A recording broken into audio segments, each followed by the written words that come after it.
Hello friends, आप सभी लोगों का बहुत बहुत स्वागत है। आज हम बना रहे हैं दूध के अंदर सूजी को मिक्स करके बहुत ही अमेजिंग सी रेसिपी। तो इस रेसिपी को आप ज़रूर अपना प्यार दीजिएगा और रेसिपी को एंड तक ज़रूर देखिएगा। तो चलिए फिर फटाफट से रेसिपी की तरफ फोकस करते हैं। तो हमने 1 कटोरी सूजी ली है और उतना ही हमने लिया है दूध। दोनों के मेजरमेंट बिल्कुल बराबर होने चाहिए। कढ़ाई में इसको ट्रांसफ़र करके और मीडियम फ्लेम पे इसे हमें पकाना है जब तक कि ये बिल्कुल गाढ़ा ना हो जाए। आपको इसे इस तरह से बीच बीच में चलाते रहना होगा और जैसे जैसे सूजी और दूध गर्म होगा, ये देख सकते हैं आप, धीरे धीरे काफ़ी ज़्यादा गाढ़ा हो गया है। और जब ये एकदम डो की फॉर्म में आ जाए, उस स्टेज पे आपको गैस को बंद कर देना होगा। आपने कई तरह की रेसिपीज़ बनाई होगी, लेकिन एक बार इस टेस्टी सी रेसिपी को ज़रूर ट्राई कीजिएगा। खाने में बहुत ही ज़्यादा टेस्टी लगती है और बनाना बहुत ही आसान। झटपट जब भी कभी कुछ मीठा खाने का मन हो, आप इसे तैयार कर सकते हैं। तो ये डो की फॉर्म में आ गया है। इसको हमने एक प्लेट में निकाल लिया है।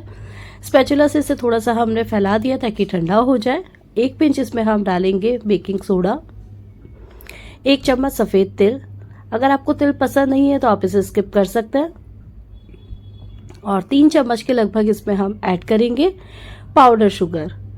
अब इन सब चीज़ों को अच्छे से आपको मिक्स कर देना है। आपको अगर इलायची का फ्लेवर पसंद है या फिर रोज़ वाटर का, तो आप इसमें जो भी फ्लेवर वाला पसंद है आपको डाल सकते हैं। ना मैं इसमें इलायची डाल रही हूँ, ना ही रोज़ फ्लेवर। मैं इसे बिना फ्लेवर के ही तैयार कर रही हूँ। अच्छे से इसे मिक्स कर दिया और इसका डो तैयार हो गया है, आप देख सकते हैं। अब इसका हम पेड़ा तोड़ेंगे। तो थोड़ा छोटा पेड़ा तोड़ेंगे, पूड़ी के आकार का। उसे इस तरह से अच्छे से आपको हथेलियों पे घुमा लेना है ताकि इसमें क्रैक्स कहीं ना आए। आपको इस रेसिपी को बनाते टाइम इसी बात का ध्यान रखना है कि क्रैक्स कहीं नहीं आने चाहिए। अब बॉल अच्छे से रेडी हो गई, तो इसके 2 पॉइंट्स इस तरह से हम ऊपर नीचे निकाल देंगे। बिल्कुल इसे लट्टू की शेप दे देंगे। तो ये देखिए, बिल्कुल बढ़िया सी लट्टू की शेप इसको हमने दे दी है। और अब या तो टूथपिक से या फिर फॉर्क या चम्मच की हेल्प से आपको इस तरह से इसमें कट के निशान बनाना है। तो ऊपर से नीचे तक आपको इस तरह से कट डालना है। और ये देखिए, दूसरा भी इस तरह से मैं आपको बताती हूँ। तो एक एक करके इसी तरह से सारे के सारे आपको पीसेस पे और इस तरह से कट्स को लगा देना है। बहुत ही यूनिक तरह का ये देखने में डिज़ाइन लगता है, तो आप इसे एक बार ट्राई कीजिएगा। तो सारे के सारे कट्स इसी तरह लगाकर और अब इसे हम देसी घी में फ्राई कर लेंगे। तो घी बहुत ज़्यादा भी गर्म नहीं होना चाहिए और बिल्कुल ठंडा भी नहीं होना चाहिए। इस बात का आपको ध्यान रखना है, क्योंकि अगर घी ठंडा होगा तो ये बर्तन के तले में लग जाएंगे और बहुत ज़्यादा गर्म होगा तो डालते इसका कलर चेंज हो जाएगा और अंदर से ये कच्चे रह जाएंगे। तो आपको लो टू मीडियम फ्लेम पे इस प्रोसेस को करना है। और आप देख सकते हैं कितना परफेक्ट इसका गोल्डन कलर आ रहा है। तो बस आपको इसी परफेक्ट कलर के हिसाब से धीरे धीरे इसे फ्राई करते जाना है। और जब इस तरह से बिल्कुल बढ़िया डार्क कलर आ जाए तो आपको इसे निकाल देना है। तो बस इस तरह से आपका जूसी सा सूजी दूध पीठा तैयार हो गया है। तो चलिए अब हम दूसरी रेसिपी की तरफ चलते हैं। तो हमने लिया है 1 कटोरी मैदा। जो दूसरी रेसिपी हम तैयार करेंगे उसके लिए मैदा चाहिए। तो मैदा हमने 1 कटोरी लिया है। इसे एक बड़े बाउल में ट्रांसफ़र कर लेंगे। उसके बाद दोस्तों 1 पिंच इसमें हम नमक ऐड करेंगे, क्योंकि मीठे को बैलेंस करने के लिए नमक कई बार ज़रूरी होता है। साथ ही इसमें हम अब डाल देंगे 2 चम्मच के लगभग देसी घी मेल्ट करके। आप इन दोनों रेसिपीज़ को रिफाइंड में भी तैयार कर सकते हैं, लेकिन अगर देसी घी में तैयार करेंगे तो टेस्ट दुगना आता है, क्योंकि किसी भी मिठाई को आप देसी घी में तैयार करते हैं तो उसका स्वाद और भी ज़्यादा निकल कर आता है। अब आपको क्या करना है, घी और मैदा को अच्छे से मिक्स करना है, बढ़िया सा मोयन लगा देना है। ये देखिए, अच्छे से मसल देना है ताकि मैदा फूलकर बढ़िया से तैयार हो जाए। तो मैदा फूल गई है और अब इसमें हम थोड़ा थोड़ा करके पानी ऐड करेंगे। तो 1 कटोरी हमने मैदा ली है, इसमें हम लगभग 1/4 कप के लगभग ही पानी ऐड करेंगे और वो भी पूरा नहीं लगेगा। आटा बहुत हार्ड नहीं होना चाहिए और बहुत ज़्यादा सॉफ्ट भी नहीं होना चाहिए। मीडियम डो इसका तैयार करेंगे, तो इसलिए थोड़ा थोड़ा करके पानी ऐड कीजिएगा। एक साथ पानी नहीं डालना है, ज़्यादा रनी कंसिस्टेंसी का आपको डो नहीं तैयार करना है। तो इस तरह से डो को लगाते जाइए, थोड़ा थोड़ा पानी का छींटा देते जाइए और बस इसे परफेक्ट इस तरह से मिक्स करते जाइए। तो इस तरह से डो तैयार हो गया है। इसे थोड़ी देर रख देंगे 5 मिनट के लिए सेट होने के लिए, ताकि डो अच्छे से फूल कर रेडी हो जाए। हल्का सा घी से ग्रीस करके रख दिया है, तो ढककर साइड में रखते हैं और बस 5 मिनट बाद इसे हम वापस ले आते हैं। 5 मिनट बाद इसे हम एक बार अच्छे से हाथों से मसल लेंगे। तो इस तरह से आप देख सकते हैं डो बिल्कुल परफेक्ट लगा है। तो अगर आप पेटीज वगैरह बनाते हैं तो बिल्कुल वही इसका डो तैयार होना चाहिए। तो इसको 2 पार्ट्स में डिवाइड कर देंगे, एक हम बाद में बनाएंगे, एक पहले मैं आपको बनाकर दिखा देती हूँ।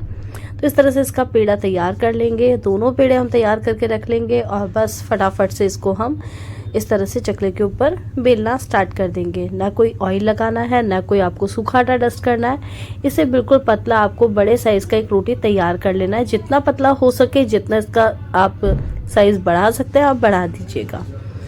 उसके बाद आपको इस पर कॉर्नफ्लावर को इस तरह से डस्ट करना है हल्के हल्के हाथों से।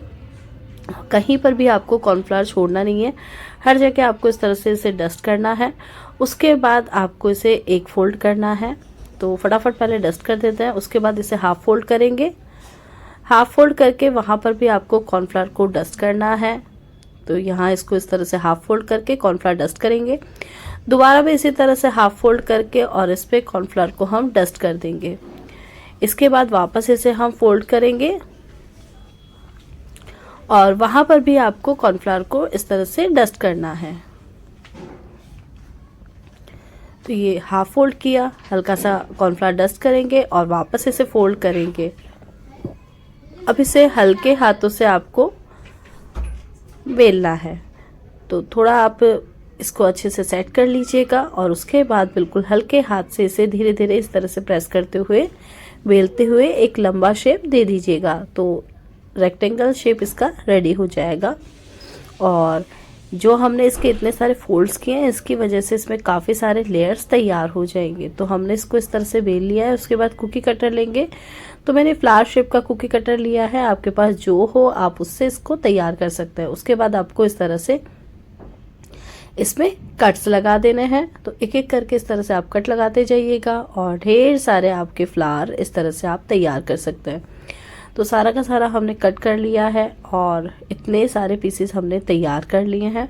और इस तरह से आप जब कुछ चीज़ तैयार करोगे ना, तो इसमें काफ़ी सारे लेयर्स निकलने लगते हैं। तो ये देखिए सारा हमने कट किया है। अब एक्स्ट्रा जो आटा है उसको निकाल कर वापस रीयूज़ कर लेंगे और ये जो फ्लावर है इनको इस तरह से अलग अलग कर देंगे और अब इनको हम फ्राई करेंगे।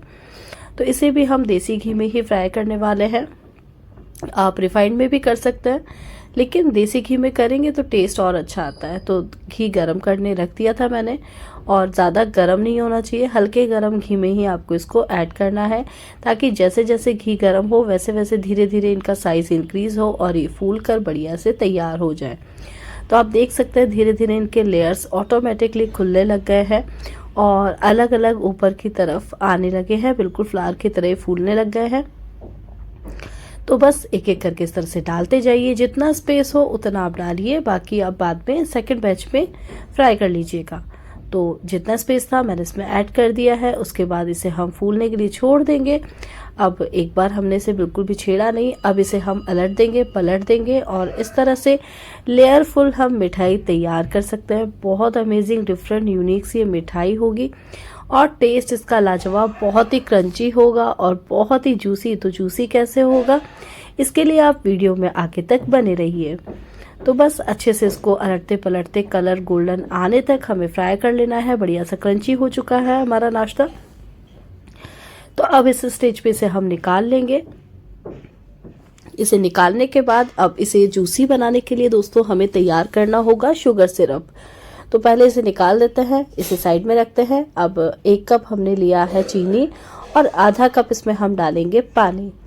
दोनों को अच्छे से मिक्स कर देंगे। 1 इलायची इसमें तोड़कर डाल देंगे फ्लेवर के लिए, ताकि इसका शुगर सिरप का फ्लेवर काफ़ी अच्छा है। तो इलायची डाल दी है। अब शुगर मेल्ट होने का वेट करना है। जैसे शुगर अच्छे से मेल्ट हो जाए, बबल्स अच्छे से आने लग जाए, उबाल आ जाए बढ़िया सा, उसके बाद आपको क्या करना है, जो आपने फ्लावर तैयार किए हैं मैदा के आटे के, उनको इसमें डाल देना है। गैस की फ्लेम बंद कर देनी है और अच्छे से मिक्स करके लगभग 15 मिनट के लिए इसे आपको छोड़ देना है। 15 मिनट में ये अच्छे से अपने अंदर चाशनी को अब्जॉर्व कर लेंगे और बहुत ही जूसी और बहुत ही यूनिक सी आपकी मिठाई इस तरह से आप तैयार कर सकते हैं। बच्चों को अगर मीठा पसंद नहीं है, घर पे कोई नया गेस्ट आ रहा है, तो आप इस तरह से डिफरेंट सी मिठाई बनाकर उन्हें सर्व कर सकते हैं। झटपट बनके तैयार हो जाती है और एक बार में ही आप इसे ढेर सारी बनाकर तैयार कर सकते हैं। ना आपको मार्केट से कुछ लाना है, क्योंकि घर में ही आपको कॉर्नफ्लावर, मैदा और चीनी मिल जाती है। तो चलिए 5 मिनट बाद इसे हम निकाल देते हैं। आप इसे 15 से 20 मिनट छोड़िएगा। उसके बाद इसे हम एक प्लेट में निकाल दिए हैं और आप देख सकते हैं बहुत ही बढ़िया सा लेयरफुल हमारा मिठाई तैयार हो गया है। आज की ये दोनों रेसिपीज आपको कैसी लगी कमेंट करके ज़रूर बताइएगा। रेसिपी थोड़ी भी पसंद आई हो तो वीडियो को आप लाइक और शेयर कीजिएगा। चैनल पर पहली बार आए हैं, चैनल को सब्सक्राइब कीजिएगा। बेल नोटिफिकेशन कॉल पर सेट कर दीजिएगा ताकि जब भी रेसिपी या वीडियो अपलोड करूँ नोटिफिकेशन आपके पास पहुंच जाए। तो दोनों में से कौन सी रेसिपी आपको बेस्ट लगी कमेंट करके ज़रूर मेंशन कीजिएगा। आप इस रेसिपी को कहाँ से देख रहे हैं ये भी ज़रूर बताइएगा। मिलते हैं किसी नई रेसिपी के साथ किसी नई टेस्टी सी यूनिक सी वीडियो में। तब तक के लिए thank you so much for your watching and support.